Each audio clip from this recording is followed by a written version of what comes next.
नमस्कार मैत्रिणींनो आणि मित्रांनो, शुभ सकाळ तुम्हाला सर्वांना. श्री स्वामी समर्थ. आज आहे वटपौर्णिमा आणि मला वटपौर्णिमेची तयारी चालू आहे. घरातलं संपूर्ण काम आवरलं, फरशी, भांडे, कपडे असं चकाचक घर केलं. मला जसं किचन स्वच्छ पाहिजे तसंच मला रोज नेहमी असतो. आज झालं. मग नंतर त्याच्यानंतर माझी तयारी चालू झाली. मी मेकअप करायचं म्हणला की सगळीकडे राडाच राडा, पसाराच पसारा. आणि मग फायनली माझी तयारी होत चालली. मी ही मेहंदी कलरची साडी घातलेली आहे. ती कशी वाटते ते सांगा. अजून टिकली लावायची राहिली आहे. जर घातली तर बायकांचा शृंगार पूर्ण झाल्यासारखा वाटतो. माझा मेकअप कसा आला तो कमेंटमध्ये नक्की सांगा. नंतर मी पूजेच्या ताटाची तयारी चालू केली.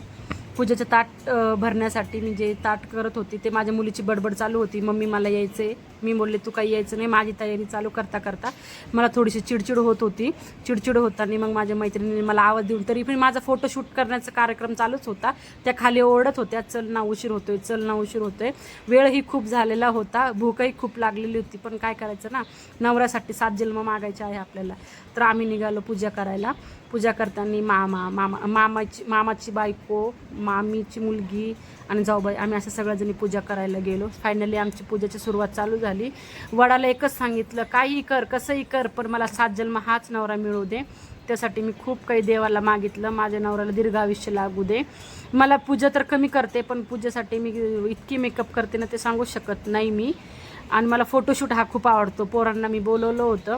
पोरांनी माझी फोटोशूट करता करता मी एक पूजा 4 वेळा मांडत होते. नंतर आमची पूजेची तयारी झाली, पूजा झाली. मी वडाला फेरे मारायसाठी तयार झाली आणि मग नंतर आम्ही फेरे मारायला लागलो. फेरे मारता मारता पोरांना मी ओरडत होते, अरे माझा व्हिडिओ काढा आणि माझे फोटोही काढा. तो म्हणे ताई तुला खूपच गडबड आहे. तो ऐकतच नाही. माझं पोरांना ओरडण्याचं काम चालू होतं. मग मी पूर्ण पूजा फायनली एकदाची केली. देवाला अगरबत्ती ओवाळली. परत एकदा नमस्कार केला. नमस्कार झाल्यावर मी नंतर परत फेरे मारायला सुरुवात केली. आम्ही एका पाठोपाठ जात होतो. आमची व्हिडिओ काढण्याची आणि फोटो काढण्याची स्थिती चालू होती. देवाकडे आयुष्य, नवऱ्याला फक्त 7 आयुष्य हाच नवरा मिळो आणि हाच पती मिळो यासाठी चाललं होतं. मला हसू आवरत नव्हतं, पण व्हिडिओ काढण्यासाठी मला हसायची खूपच मजा आली होती. नंतर फायनली आम्ही 7 फेरे मारले. वडाला पूर्ण 7 फेरे मारून झाले. 7 फेरे झाल्याच्या नंतर मी देवाला नमस्कार केला आणि आमची अशी वटपौर्णिमा साजरी झाली. तुमची वटपौर्णिमा कशी साजरी झाली ते कमेंटमध्ये नक्की सांगा. नंतर मी हे असे फोटो काढले. फोटो कमेंटमध्ये नक्की सांगा कसे आले आहेत. तुमची वटपौर्णिमा कशी साजरी झाली आहे ते तुम्ही कमेंटमध्ये सांगा.